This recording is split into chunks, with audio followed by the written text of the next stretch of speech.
All right. Welcome to the Ultra High Net Worth Clients Podcast. I am your host, Chris Broadhead. Today's incredible business owner guest is David Anderson. David, can you please introduce yourself and tell us a little bit about you? Do you want the 3-minute version or the 30-minute version, Chris? Which is Dealer, best? So, dealer's choice, man. name's Dave Anderson. First, thanks for having me on, Chris. Looking forward to having a great conversation with you here going forward.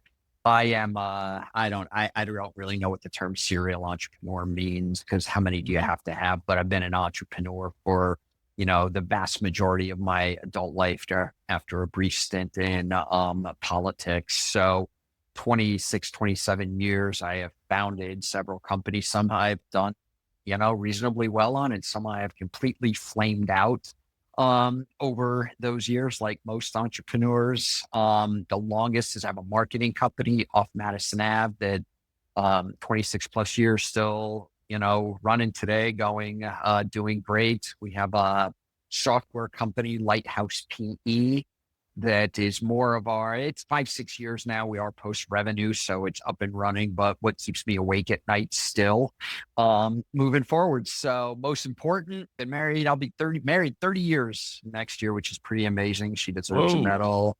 Yep. Congrats. Two awesome kids, both out of the houses. One is finishing college like this week. So now they're off my payroll, both of them. And as I joke, it's mine and Debbie's money from here on out. All And my oldest right. just got engaged. So all good stuff. And obviously life is more than just work, a lot family, but I can dive into other areas as we go through our conversation here. Wow. Awesome. Congratulations on all the major milestones. That's really incredible. That also means I'm old, Chris. No, not possible. Awesome. So, off Madison, Lighthouse, do you have a main focus, or do you kind of Elon Musk it and That's a great question, actually. So, for both of those, I'm not super involved anymore day to day on that. I've been fortunate to kind of turn the operations over to people much more capable than me. Did that a couple years ago. I act as if any of your listeners that use EOS, the Entrepreneur Operating System, Mhm. and that I Oh really yeah. operate much more as the visionary. I have a business partner also who's much more involved in the business. And I would say I'm the visionary. I come in and just ask a bunch of questions that piss everybody off. And, hey, I read this article. What are we doing about this? I'll sit in, annual planning and that. And I spend a lot of my time now. Anyways, I'm sorry. Let me answer your question. The agency has been a generalist for a long time. Definitely a greater emphasis now on travel tourism, outdoor recreation, destinations. But we also have like WD-40 is a client of ours. And it's kind of a broad range, but that's where our greatest emphasis is. And then Lighthouse PE is an AI driven. Of course, everything's AI driven now. Everybody says it's an AI driven, whatever they're doing. Tool for hyper personalization using location and behavioral preferences. The end goal is that a customer of yours never gets a message that isn't 100% relevant to them because we know you that well. Mhm. And then when I'm, kind of not doing those, which isn't much, I do some coaching, speaking, sitting on boards, and stuff like that. I recently rolled off of, I don't know if you or your listeners are familiar with the Entrepreneurs Organization, EO, Global Mhm. Network of Yeah, of Entrepreneurs. course. Yeah. I was the global chair for the organization on the board for a while, and then the global chair of the organization for a while. So I'm retired from that now too, which means I travel a lot less and bug the crap out of my wife a lot more because I'm home too much. So, but it's been great. You're like, honey, be careful what you wish for. Absolutely, especially with both boys now out of the house. It's just me and her. So Yeah. That's great. Where are you located? We live, well, we're in Arizona, the greater Phoenix Oh, area. okay. Offices are in the Tempe area, down by the ASU campus, and I live out in the East Valley area. Nice. Yeah, beautiful out there. Yes, yes, we Yeah, love it here. nice. Nice. Awesome. Ton to dig into.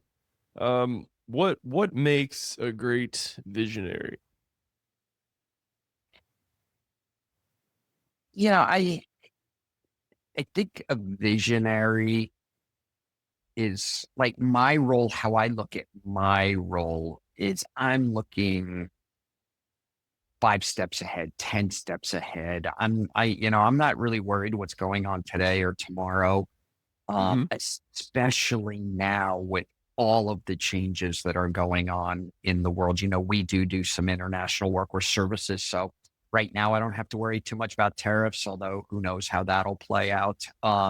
You have political landscapes, you have technology changes, you have workforce changes, you have immigration issues. I mean, supply chain issues. For me, the role of the visionary, I'm not qualified to define if you're great at it or not, is you have the ability to connect the dots and help see where your business, your person, there's a whole thing, but let's focus on business where you need to change and adapt to meet those changes. For 3 months from now and even 3 years from now, what's going to be different. So it's not focusing on today or tomorrow. I have zero operations. My day isn't defined by the first email, text message, or whatever so many people's are when they're dealing with clients or other things. Mine is all about reading and talking to people and looking for what's coming around the corner. Hmm. Awesome. Um, so I think I'm not alone in my using ChatGPT for basically everything these days. It is one of the most incredible tools. It's literally a smartphone moment. Like if you're like, all right, Chris, we gotta go back to the 90s, no smartphones. Like that would be a tough adjustment. I would be like, oh, I have to like leave a note. I have to like No maybe use a doubt. payphone. And I think these large language models are as big or bigger of a change than even cell phones were, even smartphones were. How does how do we anticipate the sea change, just massive amount of changes that will occur from this new development? Well, first of all, I agree 100% with you. I actually get annoyed when I have to use Google search right now. I'm like, I gotta scroll through all of this. And there's another podcast that I won't mention is, to yours that I was listening to last week, and they were really digging into, the trillion tokens that are being used through ChatGPT and how they're being used and how usage when ChatGPT came up, it peaked, it kind of went down, and now people are starting to figure out, how to use this. And so they're, rising again. But I agree with you. Now, I will tell you for our team here, we got into innovation and using more technology a while ago as a marketing agency, but we have already developed our own internal large language model because we can control the data now. We can build different libraries for each client to keep them segregated. We can build the knowledge base in that. So we have, and actually, I just had somebody buy it from us, which really wasn't what the intended, not buy the thing like a license to use it also, because that's how important I think that is going to be. And, with us having our own tool, we'll be able to teach it and train it and build the functionality that we want it to use out there. At its core, it's still ChatGPT, but the way you kind of build around that is really important. So, how does that translate for us is, how is it going to affect cost efficiencies? How do you significantly reduce the time to getting work done? What's the ethical things about that? Where are we as business owners going to put our money for staffing? Um, there's Hmm. a case that can be made of, do you really need anybody under $50,000? Because ChatGPT can probably do a lot of the work that they're doing. So how do you reallocate your money to the greatest thinkers, problem solvers? Because you still need that. Maybe someday ChatGPT or an equivalent does it all, but I still think even the knowledge of how to use the large language models, most people are a quarter of an inch deep on that and a mile wide. Hmm. Yeah. I heard somewhere that the uh Sam Altman and the other kind of large language model pioneers, There, they all have a friendly wager on when the first single owner billion-dollar company will occur. very interesting concept to that. What I would think is that might be difficult, but probably I'm not going to say impossible. But I think the other thing that, well, I know for us that people need to consider, how do you now marry that chat GPT with a global workforce where you can now, because of the internet and Zoom and everything else, utilize a workforce in the Philippines and Latin America, in Vietnam, Hmm. and there's a lot of great people there. We use them, that Oh are yeah, us college too. educated, really smart. So now how do you marry those things together to really drive efficiency? I mean, I personally think that the true AI, the chat GPTs, the Gemini, you pick whichever one you want to use, it are the greatest efficiency tool since the industrial revolution, and even better than that, but it will have the most significant change in how work is conducted since that time frame. Hmm. Yeah, I agree. I'm a little concerned like how much I use it and just how easy it is. I'm like, I'm gonna forget how to like write an email, spell my own name. Like it's so easy and it's so good. And it gets better, its memory is getting better. It sort of like knows you better. It knows what you want. There's like little subtle things that it does that you're like, wow, Yeah, you I you might totally agree with you. know me Um, really well. Fast Company just had a great article out about thinking about that topic. And I think it was HBR this week had one about AI is great, but it's also making people lazy. And that will be one of the biggest challenges for us is how do you stimulate and force thinking among your workforce, to utilize it in the best way. Hmm. Yeah.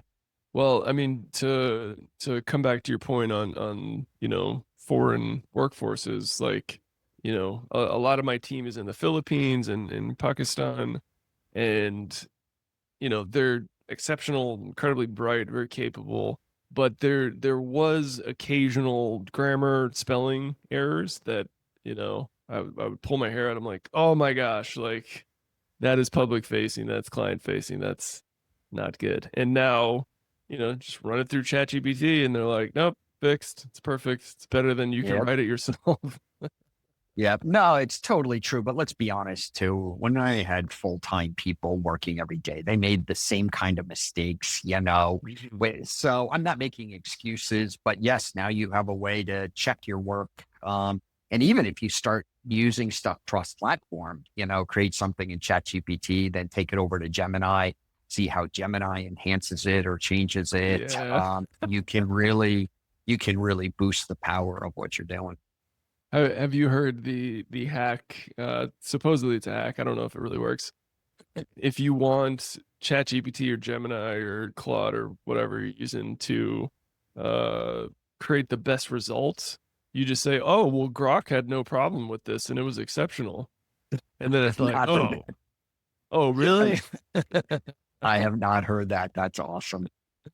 Yeah. Awesome, awesome. So, you have the Off Madison agency. What you guys focus on specifically tourism, but you have occasional other. types of Yeah, clients I as well? mean, we it's much more than just tourism. It's travel, tourism, outdoor, like Lowy Boots is a client. There's a Oh, I whole see. bunch of those that fit into that destination. It's all hotels like Westin hotels and different things. That are all encompasses what I like to say is experiences. People are going to do experiences in some way. So yes, we that's been a greater focus for us. But again, we're been around 26 years for a big part of it. We would do a lot and still do. We're opportunistic. We do stuff in the pet space that we've done a few CPGs. So it's a broad category. To be honest with you, I don't even know anymore all of the different things. I just see stuff on our Slack channel or something. I go, wow, that's cool. When did we start doing stuff for them? So it's been great. Hmm. Awesome. Yeah, that's a fun niche to focus on. Travel. Yeah, Yeah, to do a lot that's of great. things, and I love to Yeah. travel. I think I'm up. I have a trip coming up in September. I'll hit 60 countries and almost 100 different international trips. Not including the probably 15 to Mexico, just because we're so close. Everybody from Arizona goes to Mexico for something, so I don't count all of those. But Yeah. which I believe has been, definitely helped very much so from a visionary standpoint where the world is going. I think it's very important to have that global view. I've been to Pakistan, India, just giving you that perspective um, helps in a lot of ways. Hmm. Yeah.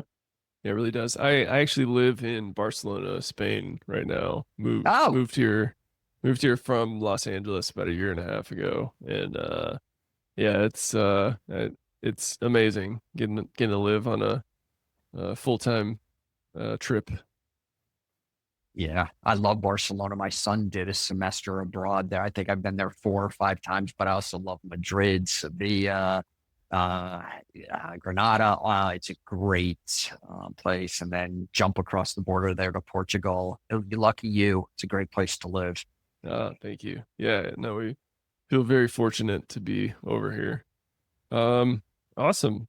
So, is there anything else kind of exciting on your radar right now? The businesses, other opportunities?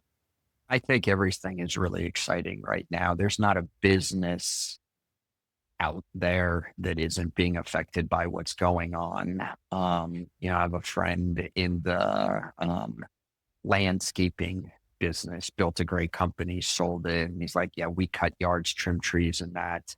But how the AI automation is coming to lawnmowers and scheduling and driverless stuff and remote report. It's just, it's fascinating what's going on across all spectrums. So I encourage anybody who,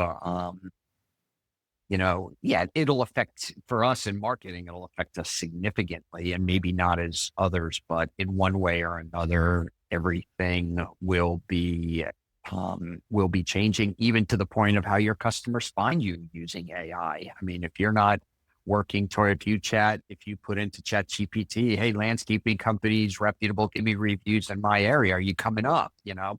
Those Mhm. are and I'm not smart enough to look that far into the future, but it'll be very interesting to see what chat now, not Google has Gemini in that, but Google search is already going down because Mhm. people are using chat GPT. And like I said, Google is Google search it's great, it's still there, but I got to filter through a bunch of pages of stuff. I got to click, and so it'll be very interesting to see, and especially how that evolves with using the AI tools as it can go deeper into YouTube and other sources that maybe search doesn't do as well as others. Mhm. Yeah, I saw a graph on YouTube the other day. It said basically every big website Facebook, Instagram, TikTok, Google, they're all down around 3% year over year. And the only thing that's up is ChatGPT, which was up like 10%.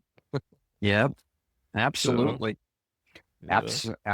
Absolutely. So yeah, it's pretty fascinating. So how about you? How are you evolving with all of this in your businesses? We're just trying to add, uh, the large language model to every sort of step of everything we do. The podcast, it's been an incredible resource. Writing show notes, coming up with potential titles to test, Hmm. even helping us craft like the invite messages, um, craft the post podcast messages, social media posts. It has, I don't know how much money we would have had to spend pre 2022 to have all of this technology, but it's incredible. Yep, it sure is. Well, great. Yeah, awesome. All right. My final question for you, David, is an open-ended question. You can take it in any direction that you like. You can even answer it multiple times in different ways. The question is, what are you working towards? What am I working towards? That's a great question. Which one do I go in first? The first one we're working towards on the agency and the software company that we're really focused on is first, how do we integrate more innovation into what we do every day? How do we integrate a global workforce more into what we do every day? And I don't know if you've read the two books, Impact Player, Yep. or The Ideal Team. As you talked about earlier, as all of this is going on, do you have the right team in place to be using all of these new tools? Because I'm old enough to have lived through the early 90s, um, when in our industry people resisted the internet, the digital marketing. It's not going to take place. What I do is so much better, all of that. And a lot of those people either lost their jobs or adapted too late, went through some hard times. Adoption of this kind of stuff, especially, we have interns from ASU here and that kind of stuff. They blow me away the work that they're doing using AI. But Mhm. some of the people that have been around 10, 15 years, they're slow to adapt. And we need to make sure we have the people that are not slow to adapt. And we want impact Mhm. players and A players that are outlined in those two books. So, what I'm pushing from a visionary standpoint is, do we have the right people, right people, right seats? But even beyond that, are they impact players? Are they A players? Are they just support players that, without being, I'm not being demeaning, but being truthful, are they support players that are interchangeable very easily? That you go forward. So in business, those are the big things I'm focused on. What am I working towards? My oldest son just got engaged, which so my I am Congrats. I am trying to keep a rein on the budget with my wife on as we help plan a wedding and going. So I'm very much working towards that for them. And my youngest son is just entering the workforce after being a collegiate athlete for 5 years and transitioning Whoa. now into the workforce. And I look forward to really helping him now. My personal why, my purpose statement is to help people and companies thrive. So I really focus on that all the time where I go, and that includes coaching, speaking, and sitting on boards of directors, advisory boards, regular boards, whatever it is, where I can help people. I've made every mistake there is in the book, and I still make them pretty regularly. But how I can help people meet their goals and achieve what they're looking to do. So that's a very long answer. I apologize for that. No, that's great. That's exactly what we're looking for. And I do want to comment, these younger folks like Gen Z or even Gen Alpha, like how they're interacting with ChatGPT is fascinating to me. Like I use it for everything work related. It's kind of my therapist slash coach now as well, which has been very helpful. But I'm told I don't, have any friends that age, so I can't say this firsthand, but some YouTube videos I've watched, Sam Altman was sharing that a lot of Gen Z, Gen Alpha, they won't make a decision without consulting ChatGPT first because it knows so much about them. It can help them from making, a poor choice. Yeah. Have you, I completely agree. Have you ever done, Chris, where you type in the chat GPT, tell me about myself? What do you know about myself? It's Um, yeah. pretty crazy what comes back.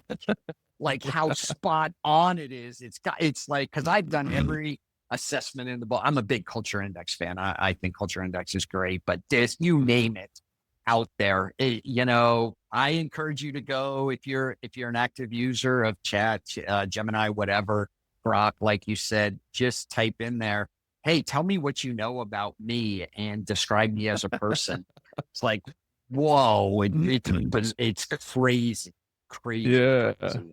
Yeah. Well, that could be incredibly beneficial and helpful for a serial entrepreneur. It's like, all right, what roles should I handle? What should I outsource? What am I great at? What am I terrible at? And it's like, you've been working with this thing. I've been working with ChatGPT for, almost 3 years now. It's like, it probably knows me pretty dang well. So, just again, incredible tool. It is. It is. Well, thanks for having me on, Chris. I really appreciate it. Hope you Yeah. did all right. Oh, And you did great. we'll talk to you soon. All right. Yeah. Where can my audience find out more about you? Ah, thank you for asking, Matt. So the best way is my personal website, which is DWA, as in David Wayne Anderson, DWAleadership.com. Mhm. And it gives you a bunch of information about me. There's a bunch of blog posts, all kinds of, stuff on there. You can reach out to me through the contact on there, and or you can find me on LinkedIn too, David Anderson. Off Madison Ab's a great way. There's more than a few Dave Andersons in this world. David Anderson out there, David Anderson, Arizona. You can find me from there. Yeah, awesome. We will link to that in the show notes. David, thank you so much for taking the time. All right, thank you. Yeah. All right. To all our listeners out there, thank you so much for tuning in and keep on growing out there, everybody.